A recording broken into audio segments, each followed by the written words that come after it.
un tema que quiero tratar yo, que es el blanqueamiento que se está haciendo del franquismo. Se está hablando muchísimo de esto, se está hablando de que los jóvenes están volviendo a exaltar la figura del dictador, que está habiendo, pues sí, muchísimo franquismo incipiente, sobre todo entre jóvenes, cosa que preocupa muchísimo porque no lo han vivido y porque no se estudia en los colegios y en los institutos como es debido, y de toda esa falta de educación y también de todo ese odio que pulula por las redes sociales, pues tenemos ahora mismo lo que estamos viendo, que son jóvenes básicamente que abrazan la extrema derecha, sobre todo ellos más que ellas, pero sobre todo los hombres jóvenes. Franco, que tiene el culo blanco, como hemos cantado muchos y muchas, pero ¿quién le blanquea el culo a Franco? Pues de eso vamos a hablar hoy, porque esto no llega de la nada. De repente no hay un montón de jóvenes que dicen, ¿cómo mola Franco? No, amigos, esto ocurre desde las redes sociales, desde los memes, hasta los influencers, hasta los medios de comunicación, llegando ya en su último exponente hasta el Congreso de los Diputados. Porque para que un diputado nos pueda colar un discurso como el que nos coló Mariscal la semana pasada o hace dos, que hablamos de él aquí, blanqueando completamente el franquismo y básicamente diciendo aquello que hemos escuchado muchos y muchas de cuñados en Nochevieja, de que con el franquismo se vivía mejor, primero ha tenido que haber un meme, primero ha tenido que haber una broma, primero ha tenido que haber un influencer que lo cuente. ¿Para qué? Para que cuando llegue al Congreso ya a nadie le extrañe y nadie se lleve las manos a la cabeza por las barbaridades que se están diciendo. Así que vamos a empezar a hacer un recorrido sobre toda esta gente. De hecho, recordad que esto lo contaba Laura Bates en su libro, que he recomendado aquí tantísimo, que Laura Bates debería ser mi mejor amiga ya, Los hombres que odian a las mujeres, en el que decía como algunos medios de comunicación que surgían de la nada, digamos, y que se basaban todas sus visitas en internet, y muchos pues seguramente encontrarán un semejante aquí en España, les decían a sus redactores y a sus redactoras, sobre todo redactores, que utilizaran el humor para colar cosas muy bestias.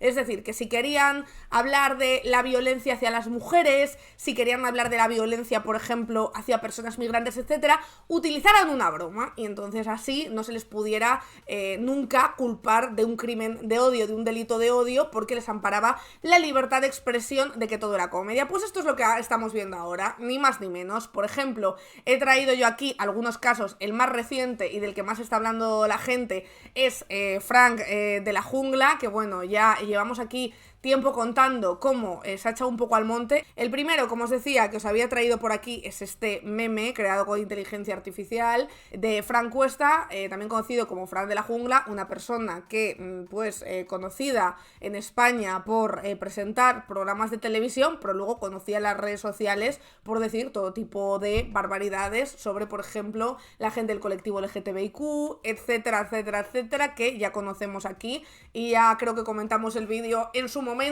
¿Y qué hace este meme? Fíjate tú, un meme, por supuesto, sin ningún doble sentido, sin ningunas ganas de blanquear al dictador, que dice, creo que si ve esto Pedro Sánchez se acojona, jajajajajajaja, ahí tomándose un cafetito con Franco, ¿verdad? Muy bien, eso lo podías hacer. Franco te llega a ver con esa gorra, con esa camiseta, Frank, y te digo yo que a un café no te invita. Esto para empezar, esto es lo que no te cuenta Frank Cuesta, claro, porque el meme no quedaría tan bonito ni tan gracioso. Hay otros influencers, como decimos, que también han jugado a esto de coquetear con la extrema derecha, y de hecho algunos de ellos ya les conocéis. La más conocida o la más famosa y de la que más se ha hablado también ha sido Rorro, y el fenómeno Tratwives, que en su momento también tratamos bastante. Rorro, esa chica inocente que solo hacía recetas para su novio, ¿verdad? Según los que la defendían, pues hay un hilo muy interesante que os dejo por aquí de Víctor Ejío, que dice: Rorro de ultraderecha, si lo de juntarse con Vox y la revuelta no te dio una pista, atentos al ideario detrás de la influencer, a la que por cierto han entrevistado en los premios Forqué, animando a la gente a consumir cine y a ver los premios. Bueno, pues Franco, digamos que no le gustaba mucho el cine, digamos que Franco hizo una censura bastante fuerte en las películas que pudimos ver. Decía, de Tratwife al Kinder, Kutsch, Kirsch, así funciona la batalla cultural de la alt-right. Abro hilo, aquí este vídeo de Rorro cuando se unió a la revuelta. Fíjate tú, de todas las ONGs consolidadas que había en Valencia, las que podía haber ayudado, se fue a unir a la revuelta y subió este vídeo. Ni idea, yo pensaba que era una ONG, así que estuvimos ayudando 3 minutos y nos metieron en un tráiler para Valencia. En el tráiler nos comentaron que era una asociación financiada por Vox. Y la verdad es que no me importó, no le veo el problema. Esto decía Rorro. Por cierto, Rorro, gracias por comentarnos lo que algunos ya sospechábamos, que era que efectivamente la revuelta era una asociación financiada por Vox, que ellos nunca lo habían dicho. Sigue el hilo Víctor Egeo y dice: son muchos los medios que han identificado a Rorro con el movimiento Tradwife, chicas que defienden roles de género tradicionales y una división clásica de tareas con la mujer como ama de casa y cuidadora. Lo que seguro que no conocéis son las raíces nazis de este fenómeno. Como os digo, aquí hay algunos titulares: la polémica por la TikToker Rorro y el fenómeno Tradwife, Rorro, la Tradwife española. Hay muchas empresas que la han contratado, la que se avecina hizo su promo de la nueva temporada con Rorro, por ejemplo, marcas que la han contratado también, etc.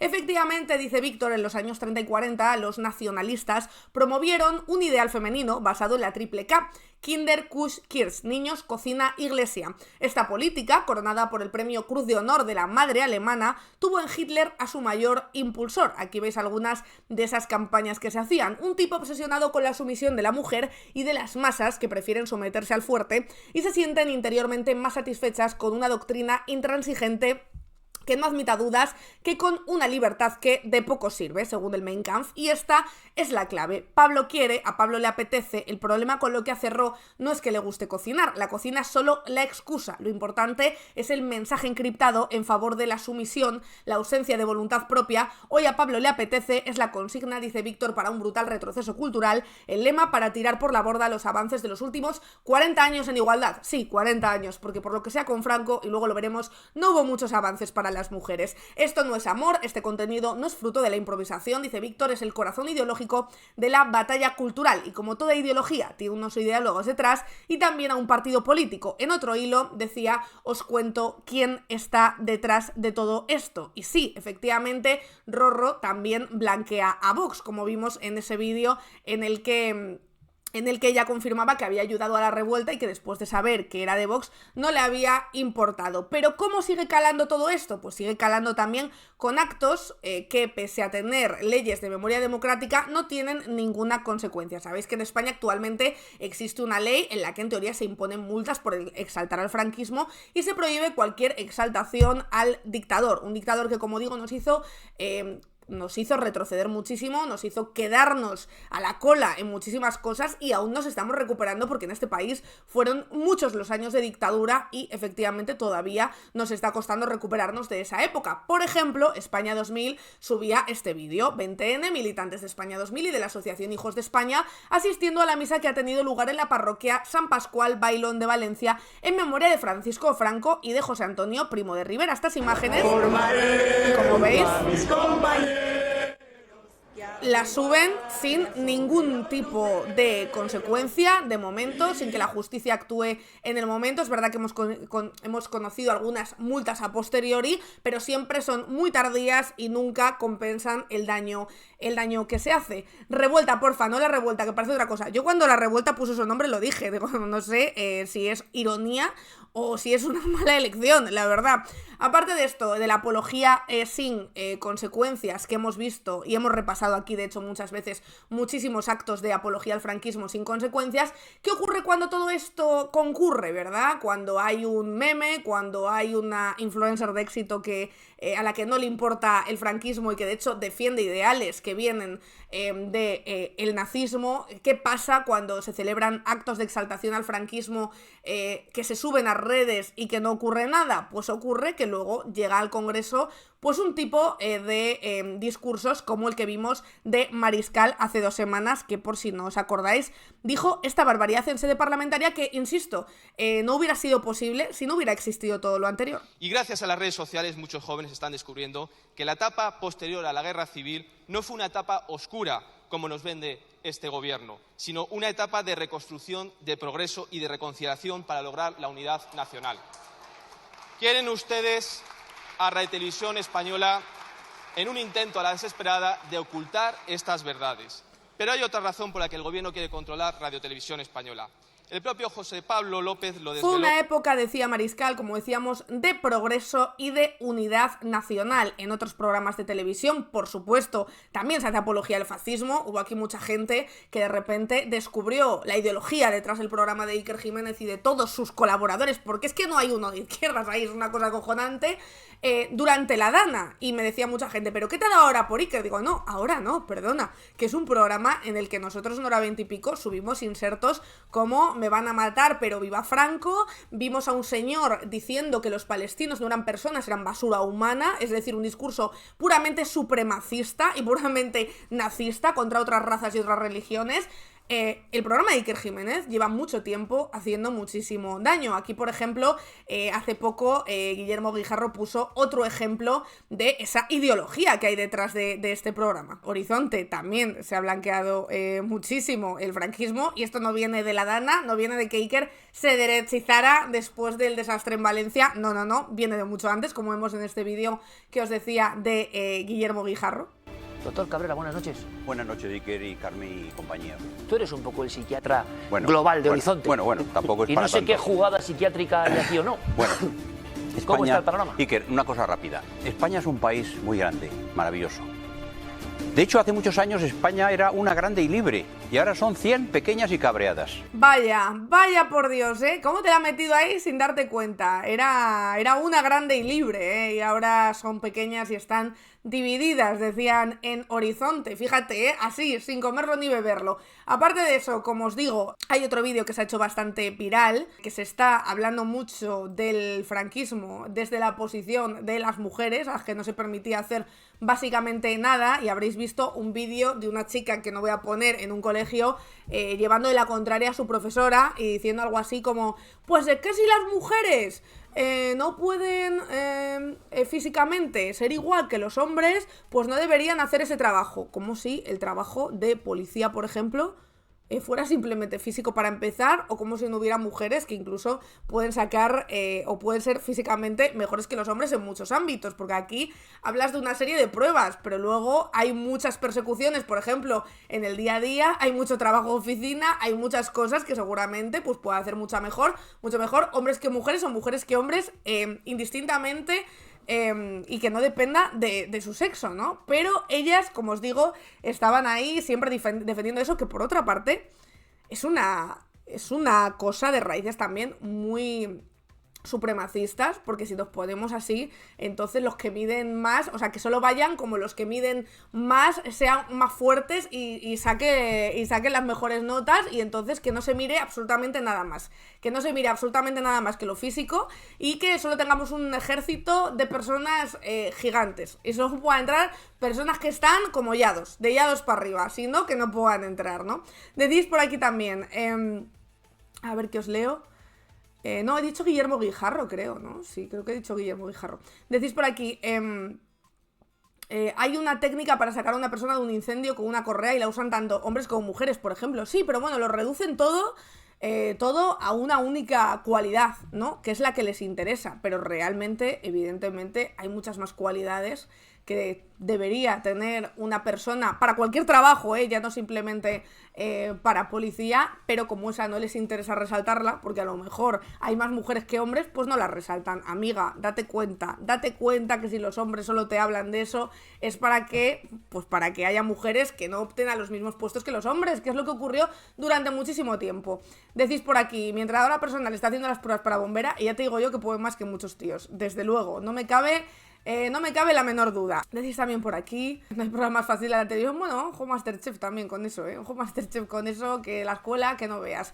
Como os decía, está a la orden del día la exaltación al franquismo, pero como no se enseña bien en los institutos y en los colegios, hoy vamos a leer algunos artículos que nos desmontan algunas de estas teorías fascistas por las que nos intentan vender el franquismo. No fue una época de auge económico, hubo muchísimas hambrunas, No, las grandes ideas que tenemos ahora o las grandes cosas de los que disponemos ahora los trabajadores y trabajadoras no fueron gracias a Franco, y no, la mujer no vivía mejor que ahora en el franquismo. Todo esto, como os digo, lo vamos a desmontar con la ayuda de algunos artículos, como por ejemplo desmontando los hitos de Franco. No creó la seguridad social ni las vacaciones pagadas. Los simpatizantes de la dictadura atribuyen habitualmente al franquismo varios logros, pero muchos de ellos no son reales. La próxima exhumación de Franco para trasladar, decía esta noticia hace 5 años, sus restos mortales, ha resucitado los bulos que reivindican el supuesto legado del dictador. Algunas, por ejemplo, de esos bulos son que la seguridad social, el origen de las políticas de protección social es muy anterior a la dictadura. Además, el imperfecto modelo de prestaciones que después implantó el régimen estaba muy lejos del sistema redistributivo que conocemos hoy. Las primeras prestaciones que percibieron los españoles surgieron de la Comisión de Reformas Sociales, constituida en 1883 para estudiar cómo mejorar el bienestar de la clase obrera. En 1900 se crea el primer seguro social de accidentes de trabajo y en 1908 nace el Instituto Nacional de Previsión para gestionar las nuevas prestaciones. Así surgen seguros sociales como el retiro obrero, el seguro obligatorio de maternidad y el de paro forzoso, en este caso ya en la Segunda República, cuando se produjo un rápido crecimiento del gasto social que se estancaría en los primeros años de la dictadura. Vaya por Dios, que la dictadura no se preocupaba por los trabajadores, por muy españoles que fueran. Vaya, hombre.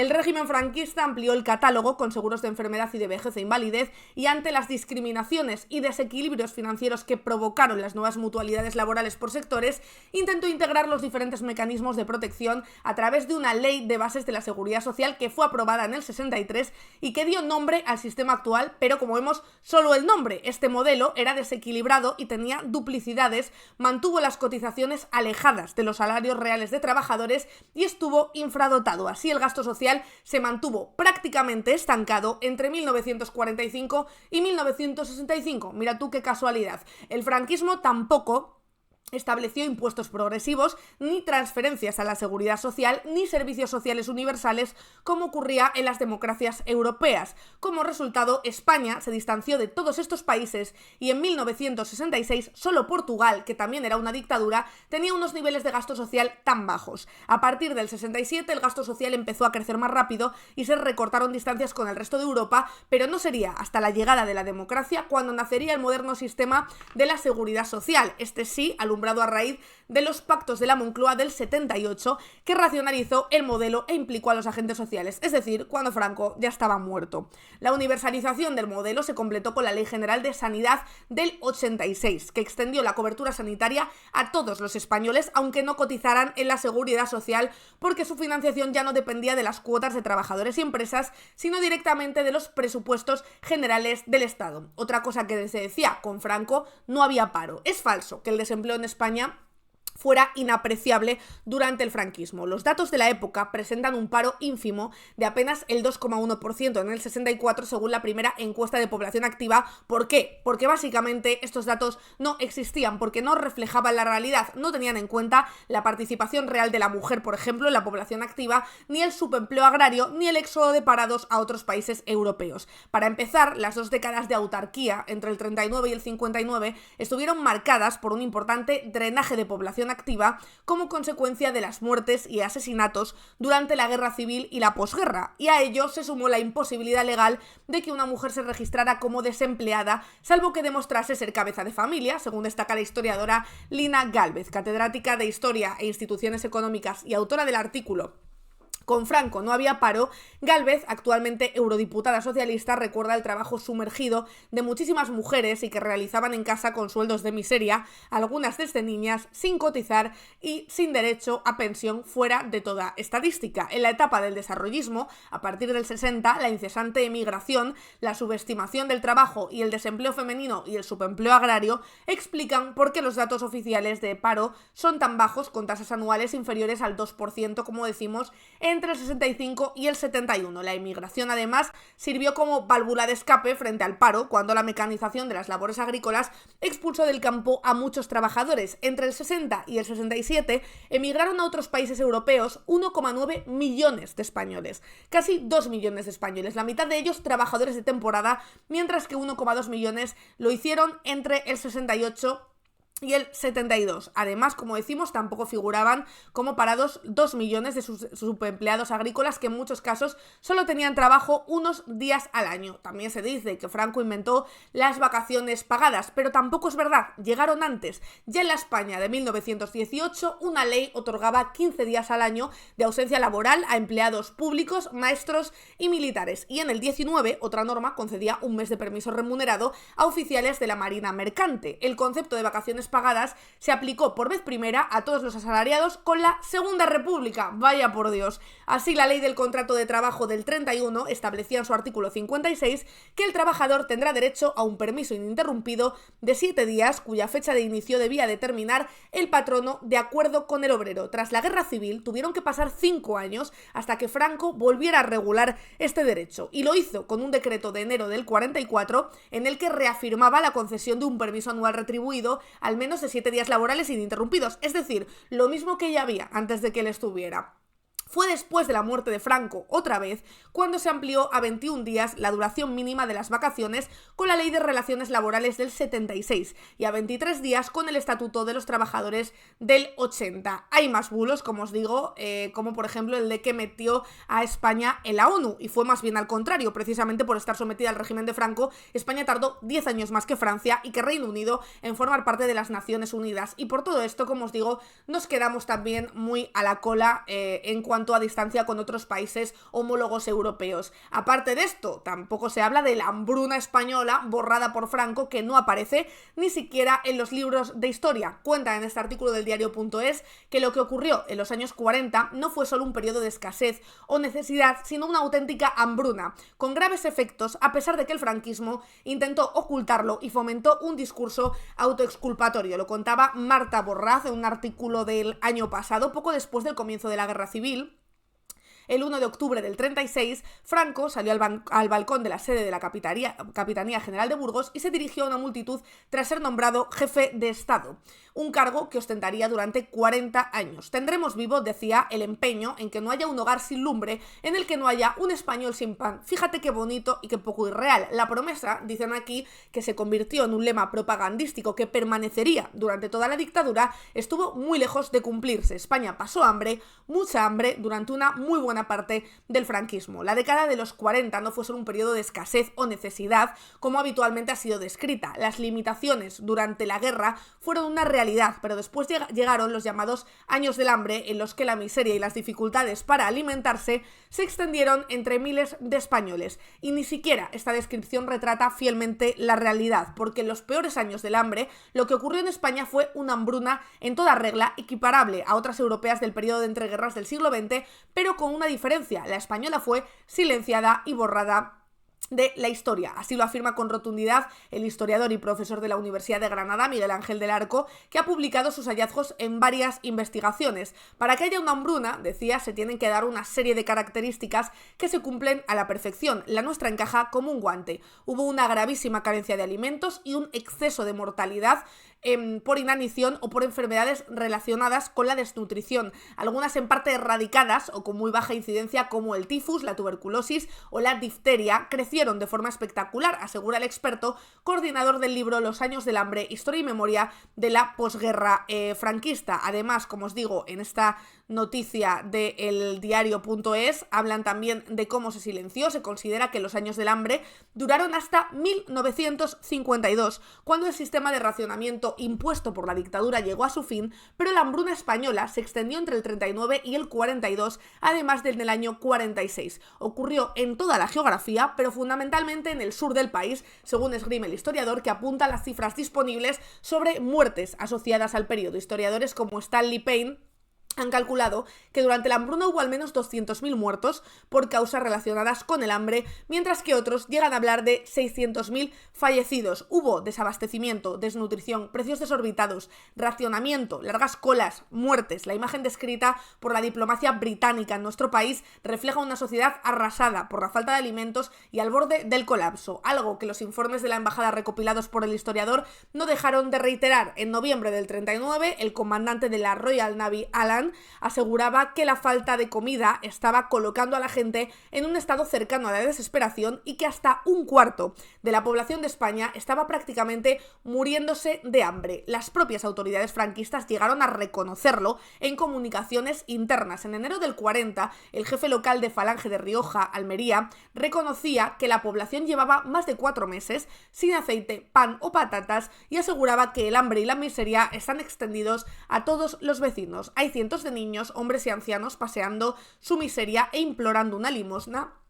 Más de 2.000 personas que si no roban, cosa que estaba a la orden del día, se mueren de hambre ellos y sus familias. Así lo decían las autoridades franquistas de Peñarroya en Córdoba. Para los que dicen que también fue una época muy buena de bonanza y en la que todo el mundo trabajaba. Hay más cosas. Las mujeres, ¿verdad? Todo esto que se está recordando ahora, ¿no? Todas estas mujeres que dicen, no hombre, porque claro, yo es que para cobrar lo que cobro preferiría no trabajar. Claro, esto se puede decir desde el privilegio de tener la opción. ¿Sabes lo que ocurre si no trabajas y dependes de tu marido? Que si te maltrata y te pega palizas, o te quedas en casa hasta que te mate, o no te puedes ir a ningún sitio. Para empezar, por ejemplo. Esto y muchas otras cosas ocurrían en el franquismo. Hay un artículo en La Vanguardia muy interesante de cosas que el franquismo prohibía hacer a las mujeres, como os digo. Decían por aquí, en este artículo de La Vanguardia, por ejemplo, el adulterio, que era un delito solo para nosotras. El 6 de octubre del 76, la Audiencia de Zaragoza celebraba una vista contra una mujer por haber viajado a Canarias en compañía de un hombre que no era su marido. En atención a los artículos 449 y 452 del Código Penal, la joven Inmaculada Benito podía enfrentarse a entre 6 meses y 6 años de cárcel. Es lo que se preveía para los adúlteros y los amancebados, las parejas de hecho actuales, aunque la ley era mucho más garantista para ellos que para ellas. No obstante, la sociedad española ya no era así. Con las manifestantes feministas aporreando las puertas de la sala, Benito fue absuelta 3 días después por falta de pruebas. 2 años más tarde, el delito fue suprimido al fin del Código Penal. Para las jóvenes españolas, casarse siempre fue un mal negocio. Todo era de ellos, con particularidades en los casos catalán y balear a partir de los 60, empezando por el hogar conyugal, al que el Código Civil se refería como la casa del marido. Estos eran libres de hacer lo que quisieran con la vivienda, sin necesidad siquiera de informar a su esposa. Es más, en caso de separación, incluso podían ponerla de patitas en la calle. Aquello empezó a cambiar ya en pleno franquismo, principalmente gracias a Mercedes Formica, de 1913 a 2002, una feminista, vaya por Dios, en verdad que cambian las cosas, luego denostada por su pasado falangista. Sus denuncias llevaron a la reforma de 66 artículos del Código Civil, logrando, entre otras cosas, que se necesitara la aquiescencia de ambos cónyuges para hacer cualquier operación que afectara al hogar en común. Para que los bienes gananciales fueran considerados propiedad de ambos, en cambio, hubo que esperar hasta el 81. Abrir una cuenta tampoco podías sin la licencia marital. Durante muchos años, las mujeres casadas no pudieron hacer las más simples gestiones económicas y con la administración sin el permiso de sus esposos. Por ejemplo, abrir una cuenta bancaria, para lo que necesitaban la llamada licencia marital. Esto no fue un invento del franquismo, ya figuraba en los artículos 60 y 61 de 1889. Además de la apertura de cuentas corrientes, también prohibía la enajenación de bienes, la compra de un inmueble o la comparecencia en un juicio, por ejemplo. No fue hasta mayo de 1975 cuando el régimen franquista ya agónico eliminó la dichosa licencia. Por fin, una española podía acercarse a un banco y hacer lo que quisiera con el dinero ganado o casi. Comprar una casa tampoco podías, los hijos eran solo del padre, vivir sola prohibido hasta los 25, por ejemplo, o las trabas para obtener el pasaporte, el carnet de conducir tampoco sin el permiso de un hombre, trabajo poco y solo si el marido quería. En el pasado las condiciones del trabajo femenino en algunos sectores fueron draconianas. Un real decreto del año 1900 legitimaba la suspensión inmediata del contrato en caso de embarazo. Como denunció 20 años más tarde la feminista Margarita Nelken, esto llevó a que muchas dieran a luz en las propias fábricas. Como os digo, las mujeres no teníamos prácticamente ningún derecho durante el franquismo. Fueron unos años terribles para las mujeres, para los jóvenes, para todo el mundo, porque hubo un montón de hambrunas, un montón de emigración, y si de algo podemos dar gracias y algo tenemos que celebrar, no es el franquismo, sino la muerte de Franco. Decíais por aquí también, que os leo... decís por aquí, te podían obligar a trabajar. También Spanish Revolution tiene vídeos también sobre las cosas que Franco no hizo.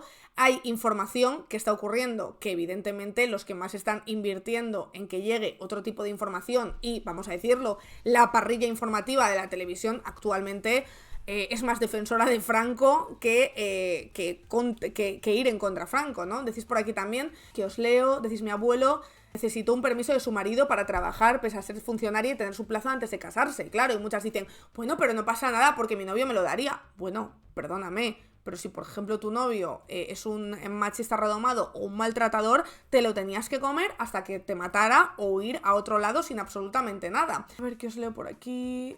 También por aquí. A ver, recordemos que para poder abrir una cuenta o tener pasaporte tenías que pedir permiso, también, correcto.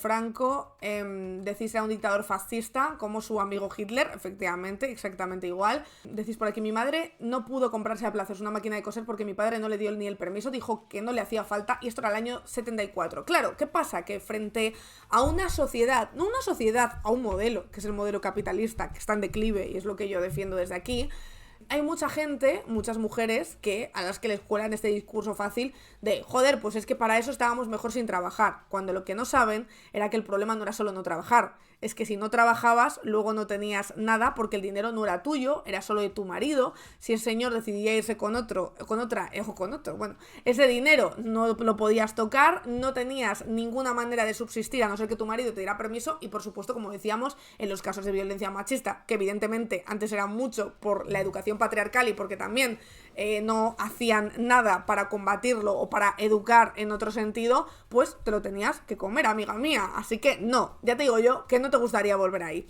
Decís también por aquí: mi abuela se tuvo que comer que mi abuelo tuviera el amante 2 pisos más arriba, y obvio, ni divorcio ni nada, porque no tenía nada para irse y porque los hijos eran de él. ¿Qué vas a hacer? Irte. O sea, en el caso ya de ser abuelo o abuela, pues a lo mejor te puedes ir sin nada, que ya es un drama en esa época en la que estamos viendo que había hambrunas y que no era verdad, que no había para nadie, y que si había menos paro era porque básicamente todo el mundo huía del país. Claro, huía del país porque no tenían nada para comer, como reconocieron los propios franquistas. Pero si tenías hijos, por ejemplo, no te podías ir porque tus hijos se los quedaba este señor. Entonces, el franquismo no hizo nada por las mujeres, no hizo nada por los jóvenes, no hizo nada por el avance, no hizo absolutamente nada más que atrasarnos y que dejarnos a la cola de otros países de Europa. Eso es lo que perdimos muchísimos años. Perdimos muchísimos años en avances, perdimos muchísimos años en cosas como el cine, por ejemplo, en la cultura y en muchísimas cosas. Perdimos muchísimo durante el franquismo y no ganamos absolutamente nada, porque por lo visto ni siquiera ganamos el tener miedo a que pudiera venir una dictadura, ¿no? ¿Por qué? Porque tampoco hubo reparación de las víctimas del franquismo. No pasó como en Alemania, donde hoy es impensable que haya un montón de subnormales saliendo con una foto de Hitler yo qué sé, vanagloriarse de lo bueno que era Hitler sin que les meten en la cárcel o una multa tremenda. Pero aquí en España sí ocurre, nadie vigila y lo llevábamos tiempo diciendo aquí, esto iba a traer sus consecuencias. Las consecuencias, como estábamos diciendo, pues que evidentemente hay como decimos, un auge del franquismo, sobre todo entre los jóvenes. Estáis diciendo por aquí, y la verdadera implantación de derechos humanos también, bueno, en nada, no hubo reparación, absolutamente nada. Te dices, no es que no vigilen, es que muchos de los que vigilan piensan como los que ensalzan el franquismo. Correcto. Y tenemos un problema gravísimo y ahora estamos sufriendo esas consecuencias. Spanish Revolution.